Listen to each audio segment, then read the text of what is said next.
কথার জন্য সিঁদুর তো কিনে নিয়ে চলে গেছে অগ্নি। এরপর অগ্নির কাছে আরও একটা অনুরোধ করে কথা, সবার জন্য যদি একদিন একটু খাবার রান্না করে নিয়ে আসে।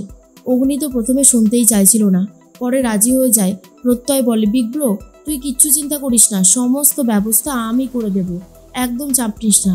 এরপরেই কথা মনে মনে ভাবে, পুরো বিষয়টা আমাকে একবার ছকে সাজাতে হবে, তাই জন্যই সবটা ছকে সাজিয়েছে। আর বলে, দুয়ে দুয়ে তো 4 হয়ে যাচ্ছে, তাহলে এর মধ্যে কোনো একটা পূজারী উপস্থিত আছে যে এই কারসাজিটা করেছে। আর অন্যদিকে দেখা যায় ম্যান্ডি চলে এসেছে আর বলে, কি রে কথা, তোর অবস্থা দেখে তো আমারই হাসি পাচ্ছে, শেষ পর্যন্ত তোর জায়গা হলো জেলে।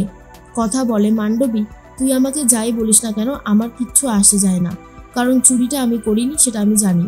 এর মধ্যেই অগ্নির মা খবরের কাগজ পড়তে থাকে, সেখানে দেখে মুকুট নিয়ে অনেক লেখালেখি হয়েছে। মুকুটের ছবিটা দেখে বুঝতে পেরে যায় তার হাতে যেই মুকুটটা রয়েছে সেই মুকুটটাই চুরি নিয়ে পেপারে বেরিয়েছে। আর তখনই অগ্নির মা ঠিক করে এই মুকুটটা যার বাড়ির তাদের কাছেই তুলে দেবে। কিন্তু তাদের হাতে কি করে তুলে দেবে, তার একমাত্র রাস্তা হচ্ছে পুলিশের কাছে গিয়ে এই মুকুটটা সে দেবে। এর মধ্যেই অগ্নি সমস্ত রান্না করে ফেলেছে কথার কথা মতো। ম্যান্ডি এসে বলে, এভি তুমি এ সমস্ত রান্না করেছো কাদের জন্য? এভি বলে, তুই এখানে কি করতে এসেছিস? আমি এগুলো রান্না করেছি কথার জন্য। কথা একদিন বলেছিল যে ও জেলের বাকি আসামিদের একটু খাওয়াতে চায় ভালো মন্দ, তাই করেছি, বাঙালি রান্না। মান্ডবী বলে, তুমি শেষ পর্যন্ত বাঙালি রান্না করলে? কিন্তু ম্যান্ডিকে তো পাত্তাই দিতে চায় না অগ্নি।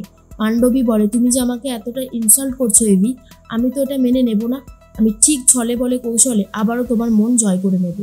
এরপর সবার জন্য খাবার নিয়ে এসেছে এভি, যেটা দেখার পর কথা নিজেও খুব খুশি হয়ে যায় আর বলে, পাচক মশাই আপনাকে অসংখ্য ধন্যবাদ যে আপনি এত খাবার এনেছেন আমার কথা মতো। সবাই তো খেয়ে খুব ধন্য ধন্য করতে থাকে। পরের দিন সকাল হতেই কথাকে কোর্টে তোলা হচ্ছে। আর এদিকে অগ্নির মা ঠিক করেছে পুলিশের কাছেই মুকুটটা নিয়ে পৌঁছাবে। শেষ রক্ষা কি করতে পারবে অগ্নির মা? মুকুটটা দিয়েই কি ছাড়াতে পারবে কথাকে? যদি এমনটা হয় কেমন লাগবে তোমাদের কমেন্টসে জানাতে পারো।